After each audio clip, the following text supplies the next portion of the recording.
So, utilizing the blockchain technology. I mean, in the past, I've worked, for the party and Bush Cheney in 2004, and I helped the lawyers. I dispatched the lawyers in Miami-Dade, Broward, and Palm Beach County when I audited, not audited. Well, in 1996, my election, we had more people voting than that were registered, and we had documented all this voter fraud. But they said because no charges were ever brought, it doesn't matter. That's not true. I mean, there's voter fraud all the time. It's just a matter of bringing charges. Having voter ID is important, and I also think securing the ballot box. And no one's, as far as I know, has ever hacked blockchain before. Yeah, it's not, and plus being that it's not hackable, it's unhackable, it's also fully transparent. Yeah. So one of the lawsuits that we generated was that, we don't have the source code for the software, the vendor software. They said, well, it's proprietary, we're not going to give you the source code. Well, we don't know what the heck it's counting. Well, the last election we saw people voting and their ballot went absolutely to the other party. Yeah. So there's a lot of problems, but I think using blockchain, not just for voting, but for other purposes, Social Security and other things, would solve a lot of the security problems. And I think it would be an excellent way to protect the votes and protect the integrity of the ballot box. Yeah, and I think also in the Athenian Constitution, not only did they express, who they're going to vote for, what positions existed, but they also had a drawing of a voting machine. So all these different counties, they get to pick whatever voting machine they want, right? And that's fine too. But sometimes whichever party controls that county. So you're suggesting Athenians should have had a blockchain? Well, it was. It's not who you vote for; it's who counts the votes, right? That's right. So. Well, LBJ was very good at that too, from Texas, and Chicago. We had Mayor Daley. So. Daley, yeah. Chicago, right? 50,000 voted that were dead. So. Yeah, I put signs out in the cemetery for me, so I'd make sure I get their vote. That's good.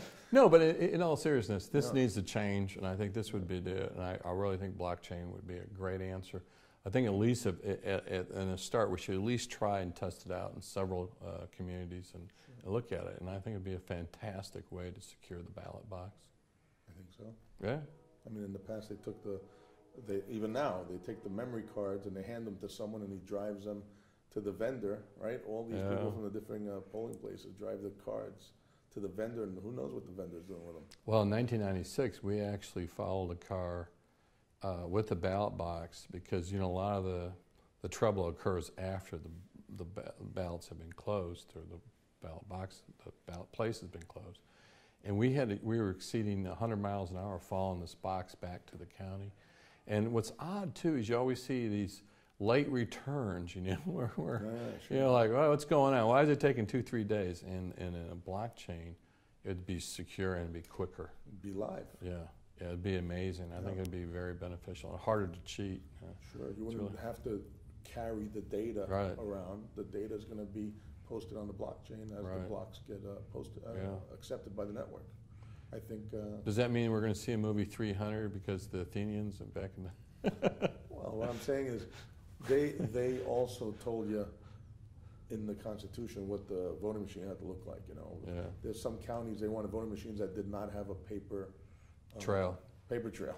Right. Why don't you want a paper trail?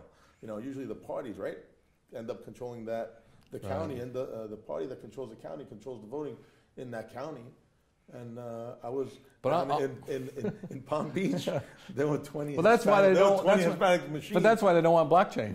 They don't want it. Yeah. There were 20 Hispanic machines and one machine in English. Yeah. 20 in Spanish machines, voting machines, and one was in English.